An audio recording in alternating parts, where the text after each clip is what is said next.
March 29th, Daily Devotional, Lift 'em Up by Ellen G. White. Glorified before the universe. I have glorified thee on the earth. I have finished the work which thou gavest me to do. John chapter 17, verse 4. By raising Christ from the dead, the Father glorified his Son before the Roman guard, before the satanic host, and before the heavenly universe. A mighty angel, clothed with panoply of heaven, descended, scattering the darkness from his track, and breaking the Roman seal, rolled back the stone from the sepulchre, as if it had been a pebble, undoing in a moment the work that the enemy had done. The voice of God was heard, calling Christ from his prison house. The Roman guard saw heavenly angels falling in reverence before him, whom they had crucified. And he proclaimed above the rent sepulchre of Joseph, I am the resurrection and the life. John chapter 11, verse 25. Can we be surprised that the soldiers fell as dead men to the earth? Christ's ascension to heaven, amid the cloud of heavenly angels, glorified him. His concealed glory shone forth with all the brightness that mortal man could endure and live.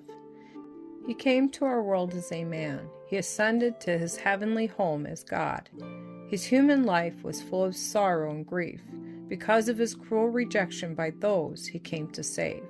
But men were permitted to see him strengthened, to behold him ascending in glory and triumph, surrounded by a convoy of angels.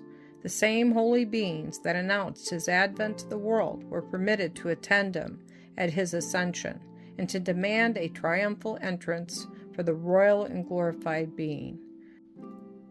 Lift your heads, O ye gates, they cry as they near the heavenly portals. Who is this King of glory? And from thousands and 10,000s of voices the answer comes. The Lord strong and mighty, the Lord mighty in battle. Psalms chapter 24, verses 7 and 8. Thus the prayer of Christ was answered. He was glorified with the glory which he had with his Father before the world was. But amid this glory, Christ does not lose sight of his toiling, struggling ones upon earth. He has a request to make of his Father.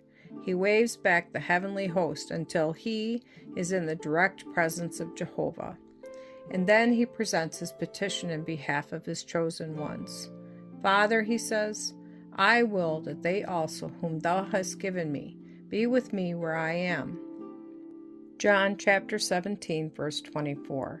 And then the Father declares, let all the angels of God worship him. Hebrews chapter 1, verse 6. The heavenly hosts prostrate themselves before him and raise their song of triumph and joy. Glory encircles the King of heaven and was beheld by all the heavenly intelligences. No words can describe the scene which took place as the Son of God was publicly reinstated in the place of honor and glory which he voluntarily left when he became a man.